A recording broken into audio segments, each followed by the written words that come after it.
প্রত্যেকটা নবী এবং রাসূলের জীবনে কোনো না কোনো অলৌকিক কোনো ঘটনা ঘটে থাকে। তো এর ভিতরে শ্রেষ্ঠ অলৌকিক ঘটনা বা মোজেজা সেটা হলো রাসূল সাল্লাল্লাহু আলাইহি ওয়াসাল্লামের মিরাজ গমন এবং পবিত্র আল কোরআন।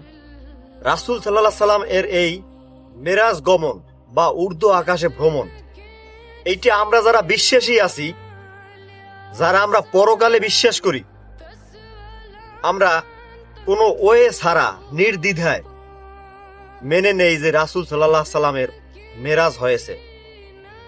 তো এই মিরাজকে নিয়ে যারা অবিশ্বাসী বা যারা নাস্তিক, তারা নানান প্রশ্ন তোলে যে কিভাবে একটা লোক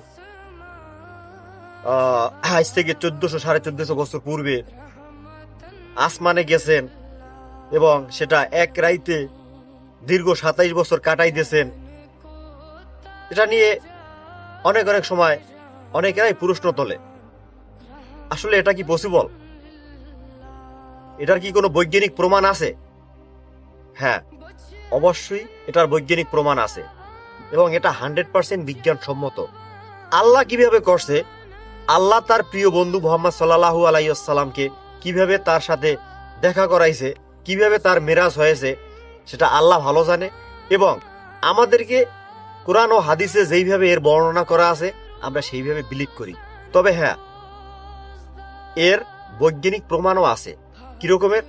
যে আমাদেরকে স্যার আইজ্যাক নিউটন তার সূত্র অনুযায়ী, তার সূত্র বা তার মত অনুযায়ী আগে আমরা যেটা জানতাম সেটা হচ্ছে যে সব জায়গার সময় একই রকম। যেমন এখন পৃথিবীতে 365 দিন, এক বছরে যেই রকমের সময় হয়, মঙ্গল ওই রকমের, বা অন্য কোনো গ্রহে ওই রকমের, বা মহাকাশে স্পেসে এই সময়টা একই রকমের। কিন্তু নিউটনের এই ধারণাটা আলবার্ট আইনস্টাইন সম্পূর্ণরূপে পরিবর্তন করে দিয়েছেন। তার থিওরি অনুসারে, যে টাইম ট্রাভেলের যে তার একটা থিওরি বা একটা সূত্র, এই অনুসারে আমরা বুঝতে পারি যে মহাকাশের সময়ের পার্থক্য আছে। এক এক জায়গার সময় এক এক রকমের। মহাকাশে বা স্পেসশিপে বা স্পেসে সময়ের পরিবর্তন হয়। যেমন সাধারণত আমাদের যে মানে আন্তর্জাতিক স্পেসশিপ, এখান থেকে পৃথিবী থেকে খুব বেশি দূরে না, সেখানেও আমাদের সময়ের সাথে তাদের সময়ের একটা পার্থক্য রয়েছে। এবং অন্যান্য যে স্টার বা অন্যান্য যে মিল্কওয়ে, গ্যালাক্সি, বিভিন্ন রকমের যে জিনিসগুলো আছে, এগুলো এক এক রকমের সময়।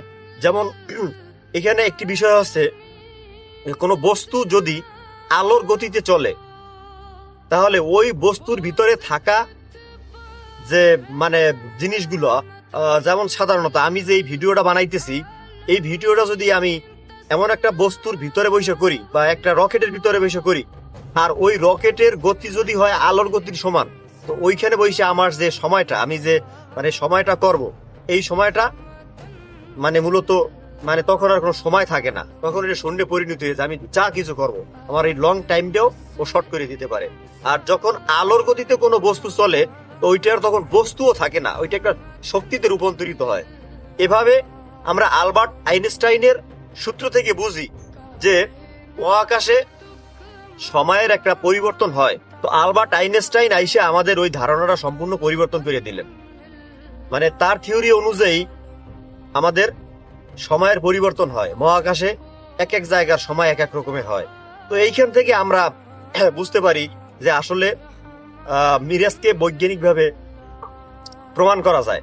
এর আসলে বিস্তারিত ঘটনা বলতে গেলে মানে অনেক দীর্ঘ হয় ভিডিও বা অনেক বড় হয়, আমি অত বিস্তারিত বলতে চাই না। আমি শুধু বলতে চাই যে মহাকাশে সময়ের পরিবর্তন হয়।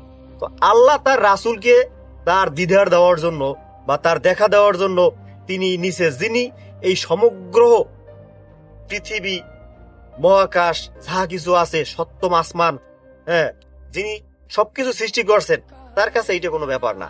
আমরা যারা বিলিভার্স আছি, আমরা এটা মানে এক বাক্যেই মেনে নিব ঠিক আছে, তো এটা আমাদের কাছে কোনো ব্যাপার না।